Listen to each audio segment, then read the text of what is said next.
Assalamualaikum warahmatullahi wabarakatuh. Saya Eduardo Radiansyah. Di sini saya akan menjelaskan tentang eh, pentingnya mendengarkan dan manfaat dari mendengarkan. Pentingnya mendengarkan di sini, di dalam mendengarkan kita akan memperoleh informasi yang nantinya kita bisa kelola, sehingga apabila kita ingin memberi solusi, di situ kita akan menemukan solusi. Karena apa? Karena mendengarkan hal tersebut. Dan ketika kita mendapatkan solusi, kita bisa membantu dalam menyelesaikan masalah yang diderita oleh orang yang sedang kita dengarkan. Manfaat dari mendengarkan itu adalah di saat kita bisa memberi solusi seseorang itu akan mudah menerima kita, dan sekali lagi kita bisa digunakan sebagai tempat untuk mendengarkan dari masalah yang dia derita. Ada 3 hal dalam mendengarkan. Yang pertama, mendengarkan dalam hal untuk kesenangan. Untuk kesenangan sendiri, mendengarkan itu seperti mendengarkan musik, supaya kita tidak boring atau supaya kita bisa mendapatkan kenyamanan. Yang kedua, mendengarkan untuk memperoleh informasi. Mendengarkan untuk memperoleh informasi itu adalah sesuatu hal yang kita lakukan ketika kita kepo tentang suatu hal dan ingin mengupas secara tuntas tentang masalah apa yang kita kepoi tersebut. Dan untuk yang ketiga, itu mendengarkan untuk membantu.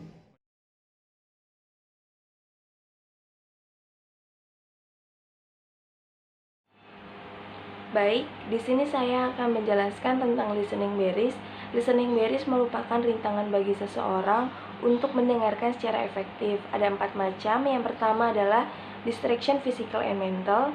Gangguan secara fisik merupakan gangguan lingkungan seperti musik yang terlalu keras, dan gangguan mental adalah psikologi orang yang diajak bicara. Jadi dia tidak bisa mendengarkan secara fokus karena ada permasalahan, mungkin galau karena putus cinta. Yang kedua adalah rintangan bias dan prasangka terhadap kelompok tertentu. Contohnya, ketika ada anggapan pria lebih banyak tahu tentang bengkel, jadi ketika perempuan yang berbicara, tidak banyak yang mau mendengarkan perempuan itu, atau hanya dianggap angin lalu. Yang ketiga adalah rintangan ketika Anda tidak fokus.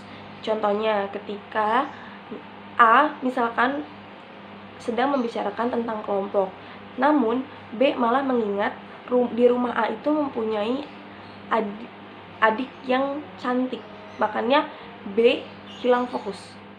Dan yang terakhir adalah premature judgment. Ini merupakan penilaian yang terlalu terburu-buru.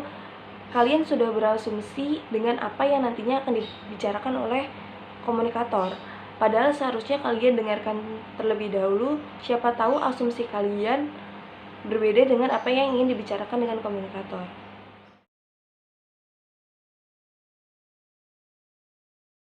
Saya Morena Sandra Rusidi akan menjelaskan tentang gaya mendengar yang efektif. Gaya mendengar yang efektif ada 5. Yang pertama yaitu mendengarkan dengan empati. Mendengarkan dengan empati maksudnya adalah dalam mendengarkan kita perlu memahami secara emosional dan merasakan secara simpati makna atau pesan disampaikan oleh pembicara. Yang kedua yaitu mendengarkan secara mendalam. Dalam mendengarkan perlu adanya pemahaman secara mendalam. Yang ketiga yaitu mendengarkan tanpa mengkritik atau menghakimi. Dalam mendengarkan kita perlu memiliki pemikiran terbuka. Dalam mendengarkan kita tidak boleh menghakimi secara sepihak. Yang keempat yaitu mendengarkan dengan sopan santun. Dalam mendengarkan tentu adanya sopan santun. Dalam mendengarkan kita tidak boleh memotong pembicaraan. Yang kelima yaitu mendengarkan aktif dan pasif. Mendengarkan aktif yaitu kita dapat mengulangi kembali apa yang disampaikan oleh pembicara. Sementara mendengarkan pasif kita tidak bisa mengulangi kembali apa yang disampaikan oleh pembicara.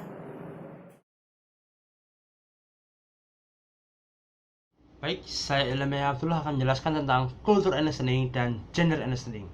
Kita tahu bahwa budaya di negara kita bukan hanya satu, melainkan terdapat banyak budaya.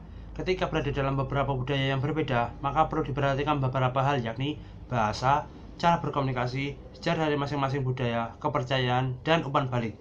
Hal-hal tersebut akan memberikan pandangan mengenai faktor-faktor yang mempengaruhi komunikasi dan mendengarkan. Di antaranya adalah suara dan bahasa, perbedaan perilaku, kepercayaan.